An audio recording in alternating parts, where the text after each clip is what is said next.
એક વ્યાપારીને ત્યાં એક ગ્રાહક કરિયાણું લેવા આવે છે. બધી વસ્તુ લીધા પછી એની જોડે 10 રૂપિયા ઓછા હોય છે. એટલે પેલો વ્યાપારી કહે છે કે 10 રૂપિયાનો સામાન ઓછો કરી દઉં છું, કેમ કે અમે ઉધાર નથી આપતા. એટલે પેલો વ્યક્તિ નારાજ થઈને કહે છે કે શેઠજી, હું અને મારો પરિવાર 3 દિવસથી ભૂખ્યા છીએ અને મજૂરી કરીને આટલા પૈસા ભેગા થયા છે, તો 10 રૂપિયા માટે તમે મને પૂરો સામાન નહીં આપો? એટલે પેલો વ્યાપારી કહે છે, તો 5 મિનિટ બેસું, આવું છું. વેપારીનું ઘર દુકાનની પાછળ જ હોય છે. ઘરે જઈને શાહી જમવાનું લઈને આવે છે અને પેલા વ્યક્તિને કહે છે, લે તું જમી લે અને ઘરે જતી વખતે તારા પરિવાર માટે પણ જમવાનું લેતો જજે. પેલો વ્યક્તિ રાજી ખુશીથી ઘરે જાય છે. આ બધું વેપારીના છોકરાઓ જોતા હોય છે. વેપારીના છોકરા એમને પ્રશ્ન કરે છે કે પિતાશ્રી, તમે 10 રૂપિયા માટે એને પૂરો સામાન ના આપ્યો અને તમે આને જમાડ્યું, તું શું એમાં પૈસાઓ નહીં ખર્ચાયો હોય?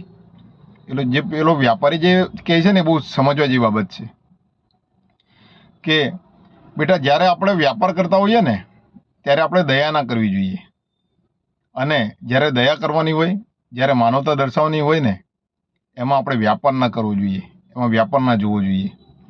આ વિડીયોનો સારાંશ એવો છે કે જ્યારે તમારે કોઈ પર માનવતા દર્શાવવાની આવે, દયા કરવાની આવે ને, તો તમારાથી બની શકે એટલું તમારે એની જોડે દયા દર્શાવીને એને માનવતા દર્શાવવી જોઈએ. એની વસ્તુ જોઈતી હોય, જમવાનું જોઈતું હોય, પૂરું પાડવું જોઈએ. એમાં તમારે કેટલો તમારો સ્વાર્થ છે, કે તમારે આનાથી કેટલો ફાયદો નુકસાન થશે એ ના જોવું જોઈએ. અને જ્યારે તમે વ્યાપાર કરતા હોઈએ ત્યારે તમારે એમાં દયા ખાઈને તમારું પોતાનું નુકસાન કરીને પણ દયા ના કરવી જોઈએ. વિડીયો સારો લાગ્યો હોય લાઈક, ફોલો, શેર જરૂર કરો. જય માતાજી, જય ભારત.